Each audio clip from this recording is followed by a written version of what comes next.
VR games look like crap. That's what people say in my comment section sometimes. And honestly, some VR games, it can be kind of true, but there's a whole other side to VR. And today I'm showing you 6 games that represent the absolute best visuals VR has to offer right now. And yes, some of these even run on the Quest. CyubeVR is a voxel-based open world sandbox game. And you might be wondering, Nay, why are you showing us a voxel game? But this one is a stunner. It's kind of like Minecraft, but built from the ground up from VR using Unreal Engine. You mine, you craft, you build, and explore an infinitely procedurally generated world across 3 climate zones. There's dynamic weather, full day and night cycles, and hundreds of community mod blocks available on Steam Workshop. And it's developed by a single developer for the last 8 years, and it's still in early access. This game looks stunning, especially due to utilizing 8K textures, Unreal Engine lighting, and dynamic weather. On first glance, it doesn't look like a voxel game at all, like the light shining through the trees and seeing the mountains in the distance, and you also see little tiny blades of grass that sway in the wind. It's just magical. And depending on your PC, it has almost near infinite draw distance. And unlike Minecraft, this game is pretty passive. There's nothing that really kills you, and you get things like infinite arrows and infinite fire. But there's lots to explore, including finding your way through complex cave systems and going deep into the ground. I think this game is such a hidden gem, and I really hope the developer is still working on it.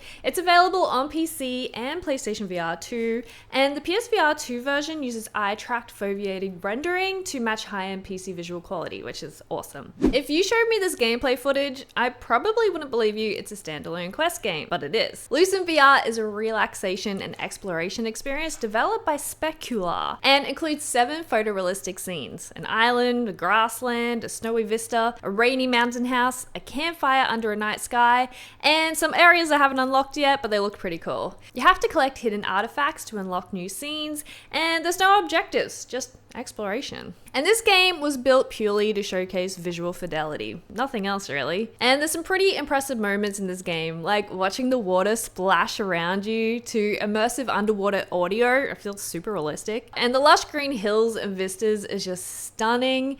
And you also get to wipe fog off windows and look over the mountain peaks. There's just so many nice moments in this game, and the fact that it runs on Quest is just mind-blowing. And all the reflections of surfaces and lighting just makes this game a real standout. And it's just a real achievement by the developer at how good this looks on the Quest. Dare I say, this could be the best looking game on the Quest. And I say game sparingly, it's definitely an experience, so keep that in mind.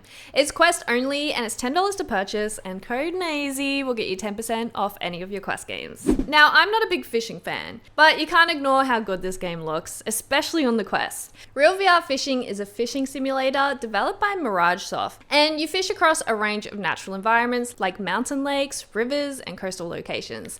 There's different species to catch, different behaviors, different tackle, and it also includes an online multiplayer fishing mode. But we're not here for the fishing. The game utilizes photorealistic environments that are rendered with atmospheric quality like lighting, water, and stillness that make this one of the more visually peaceful experiences in VR. Fish behavior and underwater detail are pretty accurate, and I love exploring all the different environments, and this game just feels really zen thanks to the atmospheric environments. And I captured this one on the Quest, but it's available on Steam as well, and it looks pretty stunning. So if you like your more photorealistic experiences, then this one might be for you. Now, you can't talk about realistic graphics without mentioning this game. Kayak VR Mirage is a kayaking game developed by Better Than Life, and you can race through checkpoints or free roam across multiple locations. There's locations like Norwegian fjords, tropical coastlines, ice caves, and canyon rivers, which is based in Australia, which is pretty cool. And there's also included time attack mode, ghost multiplayer, and a controller-free tour mode. And there's also 2 DLCs available as well. And this game is widely considered as one of the best looking real-time experiences for VR. The water simulation is next level. It's physically accurate, reacts to the paddle strokes, and changes character completely with location and time of day. Like, it gets all wavy if it's a storm environment. Like, looking down into the deep water to see the coral and fishies is a real mind-blowing experience. And I was genuinely mind-blown when I first played this game many years ago, and it continues to be a benchmark for ultra-realistic VR games. This game is available on Steam and the PlayStation VR 2 and supports foveated rendering on the PlayStation for those extra saucy graphics that we love to see. So I'm kind of seeing a water trend with all these VR games. Subside is an underwater diving simulator developed by A2D Software and includes 7 unlockable environments. You've got coral reefs, open ocean, an underwater cave, and if you're a game, there is a shark experience, which I recently unlocked and it is terrifying. There's a light survival mechanic with oxygen management, but outside of that, there's no time pressure. You get to explore at your own pace. And this game is currently sitting at 97% positive on Steam and one of the highest rated PC VR titles on the platform. The underwater visuals are stunning. You get to see the light filtering through the water surface and the particle movements while you're moving around, and the marine life are greatly detailed with accurate animations. And the sound design matches what it feels like it would be underwater. I think there was a section where I kept hearing whales in the background. It was really cool. And this is one of those games that makes it feel real. Like swimming near a reef shark makes you feel uncomfortable like it would in real life. And swimming over the deep sections is still a bit of a note for me. Like, I think scuba diving is terrifying. So even playing in VR, it's cool to experience it, but still terrifying. And most impressively, this game is made by one person. I swear some of the best VR games out there are made by one person these days. Subside is available on Steam VR and PlayStation VR 2, and again, it's more of an experience type unlockable thing. There's not a huge gameplay element, but still really awesome. Now, this is a sci-fi game, so it's slightly outside the realm of realism, but it's so stunning, I had to include it. Hubris is a sci-fi action-adventure game developed by Cyborn, and it's set on an alien planet that's being terraformed.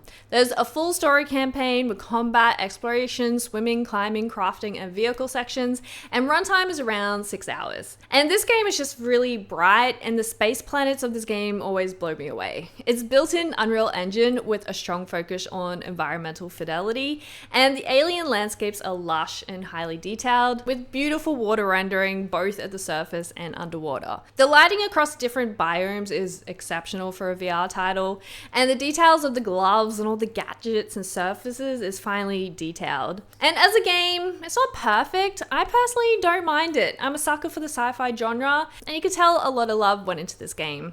And this game is available on Steam and PlayStation VR 2 and the Quest, but the Quest does not have the same visual fidelity. I haven't played it, I can't vouch for it, so I don't know what it looks like. Maybe someone in the comments can tell you. But whenever I'm testing game graphics on a new VR headset, this is one of the games I play to check it out. That sums up my list of ultra-realistic VR games. I tried to focus on ones that are just more visually realistic and have that wow factor. Let me know which ones you play or what other games you recommend to help others out. And if you like videos like this, don't forget to subscribe. I cover VR, hardware, and gaming weekly, and I'll see you in the next one. Bye!